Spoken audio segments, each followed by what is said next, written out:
Bom dia, boa tarde, boa noite, mestre. Qual seja a hora que você esteja assistindo isso. Esse é o meu trabalho do Luiz sobre os incêndios petrolíferos no Kuwait, que ocorreu durante a Guerra do Golfo. Foi um dos maiores desastres ambientais da história. É, a gente separou aqui em. A gente fez um sumário. É, a gente decidiu separar, assim, bem do jeitinho que a senhora pediu. A gente vai começar dando um panorama geral da situação do Kuwait. Vamos falar sobre os agentes envolvidos no desastre. Vamos fazer um mapeamento desse risco coletivo. Vamos falar sobre os relacionamentos entre esses agentes, a atuação desses agentes, a categorização dos riscos. Vamos terminar com um questionário e vamos concluir.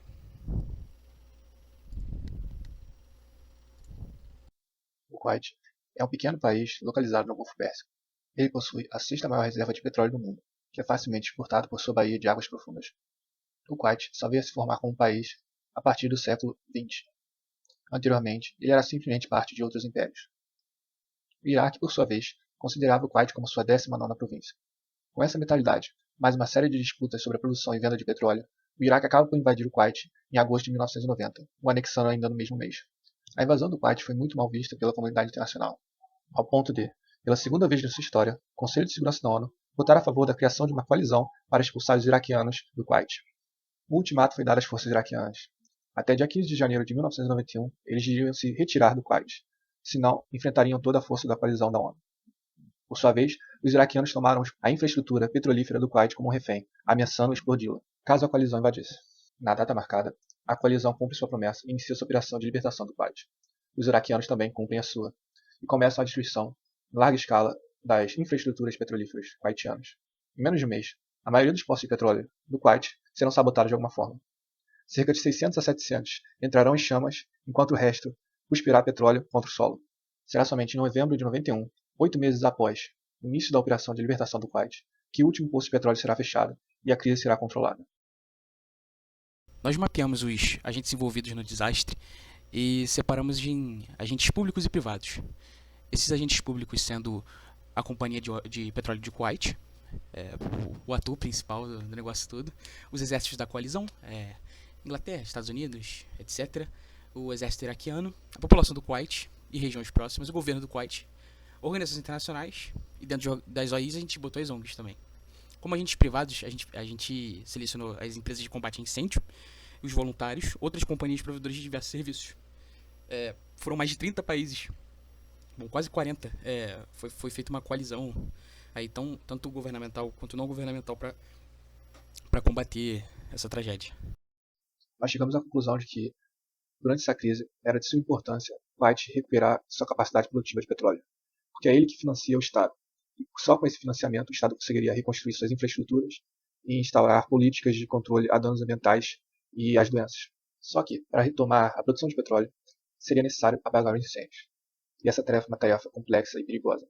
Poucas são as equipes especializadas nisso no mundo, e as baixas são sempre altas. Ao fazer a análise qualitativa dos riscos que encontramos, nós colocamos maior peso na métrica impacto.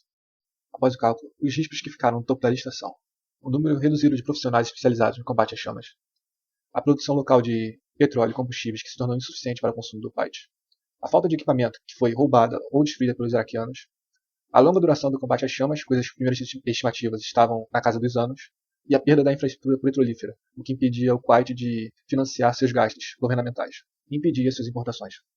Os outros riscos também vão contar com questões ambientais, como a contaminação do mar e lençóis freáticos, questões de saúde, como doenças causadas pela inalação da fumaça tóxica, questões políticas, como a questão da indenização do Iraque, questões militares, como a existência de campos minados e armadilhas deixadas para trás, assim como questões sociais, um exemplo sendo a insustentabilidade do Estado-providência financiado pela exploração do petróleo. Também assinalamos os custos desses riscos, assim como algumas respostas que podem ser dadas a eles. A gente tem que entender que o Kuwait ele é extremamente dependente daquele petróleo. E nesse capítulo a gente decidiu falar mais em detalhes sobre a Companhia de Petróleo do Kuwait, que é uma empresa pública e foi a maior responsável para combater esses incêndios e pela reconstrução dos poços. Bom, essa empresa ela é de extrema importância estratégica para o Kuwait porque ele depende dessa produção. Sem essa produção de petróleo, o Kuwait simplesmente quebra. O dinheiro que vem da indústria petrolífera sustenta todo o estado kuwaitiano. E a maioria dos cidadãos, das pessoas que vivem lá, são empregadas por essa extração. A Kuwait Oil Company, como proprietária dos postos de petróleo, assumiu a responsabilidade pela solução da crise. Se tornou o cérebro da operação, tendo em si incumbido o planejamento e a execução das soluções. Contratadas pela Kuwait Oil Company, as companhias privadas de bombeiros se tornaram o núcleo do combate aos incêndios. Seu equipamento também era providenciado pela Companhia de Petróleo Kuwaitiana. Outros grupos privados também atuaram na região, oferecendo diversos serviços durante a crise. O exército iraquiano também é um autor central nessa questão. Foi ele quem sabotara a estrutura petrolífera do Kuwait, tentando alcançar objetivos políticos e também militares. Na mesma moeda, o exército da coalizão também é um ator nessa situação. É devido ao ataque da coalizão que o exército iraquiano inicia sua sabotagem. É o avanço da coalizão que faz os iraquianos recuarem através das suas fronteiras e depois se renderem, além de ajudar no esforço de desarme de explosivos logo após o fim do conflito. Organizações internacionais, ONGs e universidades, através de seus pesquisadores, ajudaram a mapear os danos causados pelo desastre, trazendo conhecimento para os tomadores de decisão. Ademais, ONGs também trabalharam na limpeza das áreas afetadas logo após o controle dos incêndios. O Estado do Kuwait delegou a responsabilidade de solução da crise para a Kuwait Oil Company, até porque eram da companhia as plataformas sabotadas pelo Iraque. Todavia, ele não deixou de ajudar na questão operacional e principalmente na questão política. Bom, começando com a categorização desses riscos apresentados em curto, médio e longo prazo. A curto prazo, a gente tem o aumento do número de doenças respiratórias pela fumaça, tanto que, vindo dessa guerra, a gente tem a famosa síndrome do Golfo, que os soldados e até mesmo alguns bombeiros experienciaram depois de voltar. Nós temos um número reduzido de bombeiros especializados, a contaminação do mar, a perda da fauna e flora, a produção local insuficiente para consumo, a falta crítica de equipamentos que foram evacuados pelos iraquianos, ocorreu uma pilhagem, e a presença de campos minados e armadilhas. A médio prazo, a gente identificou a insustentabilidade do estado de providência, a longa duração do combate às chamas, o uso da água do mar salinizada no combate às chamas, que pode tornar terras aráveis, pode causar uma desertificação, né, por causa do sal da água, a perda da produtividade dos poços, o aumento da temperatura global, o recomeço das hostilidades, porque o ataque tinha acabado de ser repelido, o fronte poderia, de alguma forma, voltar para o Kuwait, e a perda da infraestrutura petrolífera. A longo prazo, nós identificamos a contaminação dos lençóis freáticos, o aumento do número de doenças, a quebra do Estado kuwaitiano, o preço a se pagar de uma ajuda internacional para a reconstrução dos poços e o não pagamento das indenizações. Bom, a gente categorizou esses riscos agora de acordo com fatores internos e externos. Aí a gente colocou aqui, como o tempo é corrido, eu vou deixar para a senhora ali, se você quiser dar uma pausada. Não dá tempo de ir em todos esses pontos, porque a gente está só repetindo esses riscos, a gente só está colocando eles em outros critérios agora, né? Bom, e a gente categorizou eles também como tecnológicos, políticos, econômicos, ambientais e militares. E aqui está. A gente decidiu fazer um fluxograma. A gente achou que ia ficar melhor. Nosso questionário foca em descobrir quais são os protocolos, o planejamento e as tecnologias que existem para prevenir e mitigar incêndios de tal magnitude.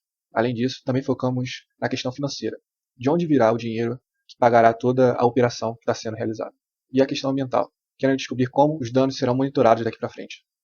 Nós montamos a estrutura analítica de risco, primeiramente, do Kuwait, que é o estado que foi invadido e onde ocorre toda essa questão, além de maiores stakeholders na situação, uma vez que o estado do Kuwait não para em pé sem as vendas de petróleo.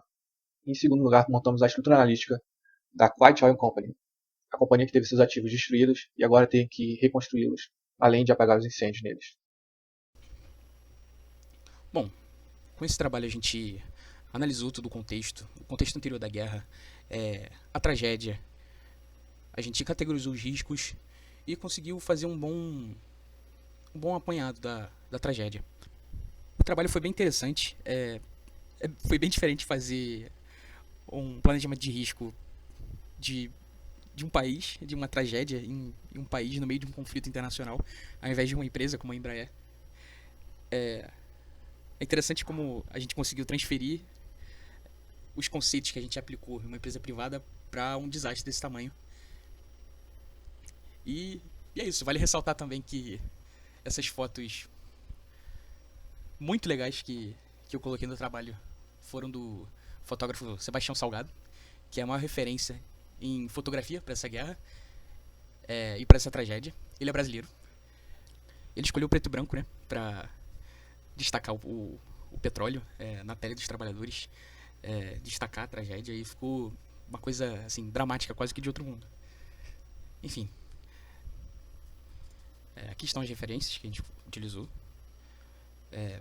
Muito obrigado, mestre. Muito obrigado pelo período, pelas aulas. Boas festas e nos encontramos ano que vem. Tchau, tchau.